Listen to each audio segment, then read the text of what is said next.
We're nearly a week out from the third BRI forum. Last week, we talked about Putin's arrival in Beijing and what you framed as a sort of hypocrisy on behalf of Russia. On one hand, showing support for the project in speech, but largely avoiding its implementation in Russia. Miles, now that the dust has settled a bit, what is your overall assessment of the third BRI forum? Any notable takeaways? Well, first of all, it's sort of in a downward motion, and both in terms of China's scale of investment and also the reception by the world. Let me just say this out loud at the beginning of this discussion. China wants to be a global leader. Therefore, China uses the BRI as a way to showcase China's global economic and financial prowess. By doing so, China completely ignores what the world really needs. BRI is not what the world needs. It's the same as Hollywood celebrities' Botox for the Homeless project. Totally hypocritical and ridiculous. It's getting more and more resistant from these recipient countries. That's why you can see you mentioned this is the third BRI summit. Compared to the previous two, you can see the participants were significantly reduced. Not many people actually showed up. The guy who stole the spotlight from Xi Jinping at the third BRI summit is Vladimir Putin. Putin is an internationally wanted criminal. There was an arrest warrant for him issued by the International Criminal Court. So there's a very few countries where he could visit. China and Kyrgyzstan, where he stopped on the way to China, were the only two countries he stopped because those two countries were not members of the ICC system. So it's safe for him to show up. And China's BRI summit in Beijing gave Putin a platform from which he would shine. So it was in Beijing during the third BRI summit, Vladimir Putin basically showed his diplomatic prowess. He made many leaders that were closely allied with Russia for energy purposes, for a lot of other geopolitical reasons. For example, the newly elected Thai prime minister met him, and Putin held multiple meetings with other ASEAN leaders. So the focus of this BRI actually is on Putin himself. It's very, very interesting. Xi Jinping inadvertently gave Putin a opportunity to meet many countries' leaders. Now, let me just say a few words about the BRI project overall. Belt and Road Initiative is a perfect reflection of the CCP's obsession with the infrastructure projects. It showcased China's leaders' megalomania mentality. If you look at the Chinese history, since Chinese Communist Party took over in 1949, China basically has been on the bench of building those landmark infrastructure projects. Three Gorges Dam, this gigantic railway systems all over China, and many of the power plants and huge residential, commercial rail estates, just like Joseph Stalin built all those ugly, gigantic buildings in the 40s and 50s. So this bench of CCP's obsession with the infrastructure projects ruins China's economy. Number one, those infrastructure obsession is not driven by economic and market rationalities, but by geopolitical reasons and political considerations. The result is that you have a huge infrastructure system in China without economic benefits. China built many, many railways in all over the country, but ridership is very low, and it could never recover from the cost. You build all those dams all across China. It ruins ecology and causing a lot of drought downriver and create a lot of environmental problems. Those infrastructure obsession with gigantic projects has become wild and irresponsible construction of huge commercial and residential political landmarks. We know, for example, the world was pretty much like wowed by China's ability to build a skyscraper in something like 2.5 weeks in Chinese Changsha. But the story should not end there. That skyscraper Chinese engineering built in something like 20 days is still there, stay mostly empty. There's no commercial viability there. So same thing with the BRI project worldwide. So China wants to use the BRI system to transplant the same megalomania mentality of economic and infrastructure development domestically and transplant that abroad to ruin the world. Are we going to allow this communist model of infrastructure development to ruin other countries' economies? And the answer is obvious. So that's why I think the BRI system is very, very dangerous to global economy. And that's one of the reasons why you can see fewer and fewer countries show enthusiasm and interest. Free money, yes, but free money can destroy your fundamentals in your country. So that's why I think the BRI is going to face a very, very strong headwinds in the near future.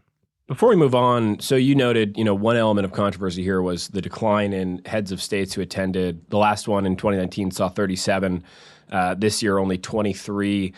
And from Europe in particular, representation decreased. One such head of state who arrived who was quite enthusiastic was Viktor Orban, who hasn't missed one yet. He reiterated Hungary's desire to maintain a strong friendship with China and castigated attempts at decoupling or de-risking. So I'm just curious, what were your thoughts on Orban's rhetoric here and the way he presented Hungary's relationship with China? Hungary is the odd man out in the European community. It has a very pro-Russia and pro-China stance, which is in sharp contrast with the rest of Europe. I think Hungary is fighting a cultural war with what Viktor Orban termed the woke West. That's all right, but you do not really fight your cultural war with the woke West by allying with the wrong actors in the world, with the people who are on the wrong side of history. Hungary's stance on Russia's war in Ukraine, on the danger posed by the Chinese Communist Party, is very bizarre and unrealistic. I don't think it is going to really echo with the Hungarian voters. You can see China's unfavorable and favorable rating in Hungary is precisely split in the middle, 50-50. So this is according to the Pew polling agency recently. The only other Western countries leader who showed up in the BRI summit is from Italy. And Italy basically has a second thought. So basically, Italy sent its leader to Beijing to tell the BRI summit that Italy is going to bow out. Well, for our second topic, we don't normally discuss television shows, but there is a new program worth mentioning on Hunan TV called Confucius Meets Marx. In this show, actors dress up as the two thinkers, and they sit down in front of a studio audience with professors moderating and, attempt to get to the bottom of how compatible their systems are. It's interlaced with sort of skits between the two, meeting each other and such, and to be frank, it's quite bizarre. For the viewer, if you're interested in watching it, it's hard to find good English stream, but if you search on Twitter, you can find a thread from Dylan Levi King, who published a number of clips in order with English closed captions. So, Miles, I'd like to get your thoughts on the more serious topic of whether these systems can actually be synthesized. But first, what's your initial impression of this program? And also, what reaction have you seen from the Chinese public? Is this being taken seriously or is it being made fun of? It's a laughing stock among Chinese audience. I mean, first of all, this is a desperate attempt by the CCP propaganda machine to justify Marxism's compatibility with traditional Chinese culture. The very interesting thing is that Karl Marx himself never believed Confucianism was a good thing. Karl Marx was a student of the German philosopher George Hegel. Hegel believed Confucianist China never developed into a mature civilization and stay all along in the infantile stage of civilization. Marx agreed with his teacher, but turned Hegel's idea about China being the infantile stage of civilization on its head. Marx believed that Confucianism is a backward system of Oriental thoughts that fundamentally contradicts with Marx's own theory of communist utopia. Marx's communist utopia lies ahead in the future. Confucianism is a backward-looking system. Confucianism, on the other hand, insists that the perfect utopia was in the past. at the beginning of the Zhou dynasty, to be specific, at a time when the productive forces were primitive and backward. And according to Karl Marx, a society with the backward and primitive productive forces was never any good. This idea that somehow Marxism endorsed Confucianism is utterly counter-Marxist. It's a misread of Marx's own thoughts. Why did Confucianism contribute to China's overall backwardness in its long history? Well, Karl Marx himself had quite a bit to say. And Marx said that because Confucianism was a state ideology that supported and justified a peculiar and unique type of despotism, or Oriental despotism, by codifying a strict social and political hierarchy where everyone is forced to respect authority and the imperial hubris. And get this, everything under heaven, according to Confucianism, is owned by one man, the emperor. In fact, according to Karl Marx, precisely because of this, Chinese despotism that is supported by the Chinese rulers throughout the Chinese history, that there was never a mature development of private ownership, which would be the basis for the dialectical materialistic evolution of all normal societies, like those in Europe, Africa, and other countries in Asia, such as Japan. So this is the evolution of a progressive mode of production, according to Karl Marx, from slavery to feudalism to capitalism. Marx actually believed that this particular mode of production represented by China is so peculiar, it belonged to a unique category of its own. Marx called it this Asiatic mode of production. According to Marx, this Asiatic mode of production was so peculiar, it made China profoundly unsuitable for a communist revolution, whose purpose was to destroy private ownership of capitalism, because China never really had a developed system of private ownership upon which capitalism would thrive. Therefore, communism in China is not really rooted in the traditional culture and history. This TV series is nothing but an absurdist farce.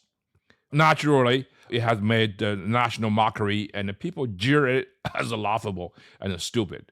We all know that Marxism-Leninism of the CCP never originated in China, in China's own cultural and historical soil, and is entirely incompatible with the Chinese culture. In fact, Mao Zedong himself said that communism in China was actually imported from Soviet Russia by the Bolsheviks after the 1917 revolution. And of course, the CCP has always been the agent of that foreign ideology. You can actually say that the CCP himself is nothing but a foreign agent. Well, that was quite the condemnation. It seems like maybe they should have consulted you earlier on in the writing process. Might have saved them some time. They should have. So you've talked before about the degree to which ideology plays a role in China, obviously, and especially in the education system. So, Chinese citizens are inundated with Marx and Hegel and these things. When Chinese students are learning Marx, in their curriculum, are certain sections taken out? Are these comments on that Marx had on the Chinese system sort of explained away, or how do they deal with those things in teaching it? Most people in Chinese education system study Marxism by fiat because the school asked them to study, and most importantly, it's actually on the school entrance exams. So they study for the exam. After the exam, they throw them away. Most people in China reject Marxism as bizarre and foreign. So there is no particular popularity of communism. So and a particular theory. The problem is those in power who have the monopoly of all opportunities, access to success and to social mobility, believe that. I mean, Xi Jinping himself has a doctorate degree in Marxist theory from Tsinghua University. This guy is completely ideologically intoxicated. And every one of the Chinese Communist Party leaders, from Mao to Deng to Jiang to Hu to Xi, wants to be a significant contributor to the Marxist pantheon of theories. And some of them came up with some kind of a really ridiculous and odd-sounding ideas. Jiang Zemin, his contribution to Marxist fundamentalism is the so-called three represents. And Hu Jintao has this scientific outlook of the world. Xi Jinping is Marxism in new era of our times, something like that. It's a very, very minor. So all in all, Chinese Communist Party has never been able to deviate significantly at all from the orthodox fundamental Marxism-Leninism. CCP is a ideological monster its own. Every domestic and foreign policy is guided by the fundamentals of Marxist theory. The problem of the West is that we only look at China for its behavior, for its bad behavior. We rarely look for the cause, the source of the Chinese Communist Party's conduct. This is where we at Hudson is focusing on, to look at the source, the fundamentals of the system that has posed a fundamental threat to the global order. One last question on this front. Obviously, this is propaganda, and it's trying to make Marxism compatible with Confucianism.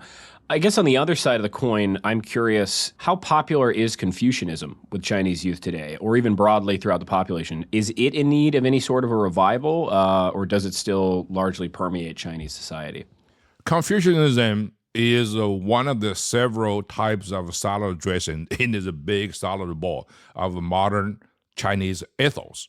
Confucianism is a political philosophy, and also it could be used as a moral philosophy. There's nothing wrong with respect for the elders, for example. But if you transplant that into the political theory, you got a problem. That is, the emperor should always act like a patriarch, and every subject under heaven should respect the absolute authority of the emperor. Now, that is a perversion of Confucianism. So that's why Confucianism has been used as a weapon by the rulers to rule under heaven. It's very bad. Now, modern ethos of Chinese history is very much like every other country. Every country has its own distant past. Since over 100 years ago, since the May 1st movement of 1919, the modern ethos of China has become the same as everybody else. The most profound slogans, the two mottos of the May 1st movement, which is the beginning of really modern China, are Mr. Science and Mr. Democracy. I mean, those are the very, very modern and have nothing to do with traditional system of thoughts. It's based on traditional system of thought, the good ones, but it's the Chinese people's urge and search for a constitutional democracy. It's the same just as anybody else. The consummate realization of that modern ethos has taken place in Taiwan, is in the same Chinese-speaking community. It has perfectly combined the good side of a traditional culture of China with the modern ethos of the world, that is democracy, human rights, and the constitutional rule, due process. So if you really want to know a perfect combination of the traditional culture with the modern ethos, and you go to Japan, you go to Taiwan, Chinese Communist Party spent its first 60s, 70 years destroying traditional culture, including Confucius himself. So right now, Chinese Communist Party has lost its legitimacy and popularity. So it used the traditional culture, such as Confucianism, to decorate itself. It's like a makeup. The essence of the ugliness of the CCP ideology, Marxism, is still there, remain unchanged, and is immutable. For our last topic, there's a new addition to the list of banned books in China, most recently a history of the late Ming Dynasty Emperor Chongzhen. The book is titled Chongzhen, the Hard-Working Emperor Who Brought Down a Dynasty by Chen Wutang. It's speculated that the book's sudden removal from bookstores and now Chinese search engines no longer even show its result has something to do with online commentators drawing parallels between the story as put forward in this book and Xi Jinping's imprudence. Many commentators latched onto a line from the book which states, quote, With one bad move following another, the harder he worked, the faster he brought the country to ruin. Is there any indication this was intentional on behalf of the author, or is it simply a sort of unfortunate reality for him that the history he tracked lined up with current political developments? And what do you think has or will happen to the author as a result of this? It's totally coincidental. I mean, the author, his name was Chen Wutong, and he's an 88-year-old historian who passed away several months ago. He publishes a book. The book was in display, and the Chinese Communist Party censors look at this and say, wow, this is terrible. This is subversive. I mean, Chongzhen was the last emperor of the Ming Dynasty, which basically made its demise in 1644 when the peasant rebels moved into to Beijing and stormed the Forbidden City. So this guy basically escaped the Forbidden City, went to the little hill right next to Forbidden City called the Prospect Hill and hanged himself. So this is basically a tragic story. So the book chronicled what led to the downfall of the once mighty Ming Dynasty in the hands of the Chongzhen Emperor, who by all means was a hardworking ruler. You cite some of the blurbs. It's in the front page as a promotional effort. It says stupid policy moves were wrong one after another. The more hardworking the emperor was, the faster he ruined the country. That's basically is considered very subversive because Xi Jinping has many monikers. He's big steampunk, and for a lot of Chinese. He's also Winnie the Pooh in the West. But there's one moniker that is actually more popular than anything else. That Xi Jinping is known as the accelerator-in-chief, 总加速师. That means he's accelerating the downfall of the Chinese Communist Party. He's the accelerator-in-chief. This is basically, that's why this book was banned, because it's very sensitive.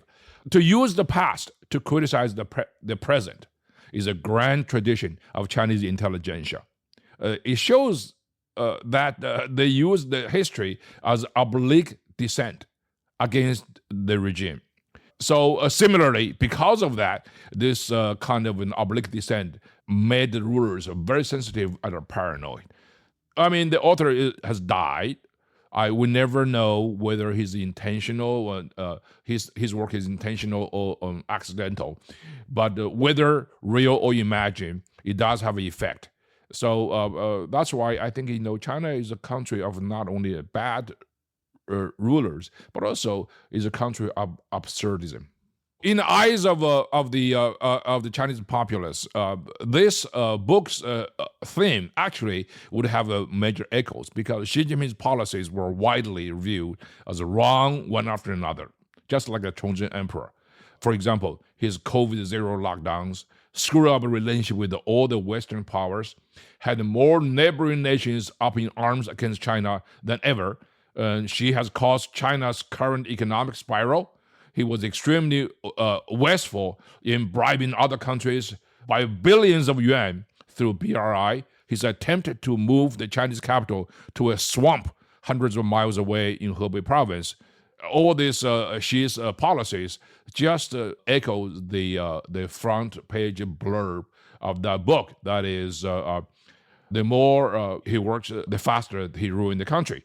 Keep in mind, most bad systems always collapse when there is a guy who tried to reform it and fail. And you look at the example of the French Revolution. It was when the France had a good King Louis XVI. He's a good man, but he was representing of a bad system.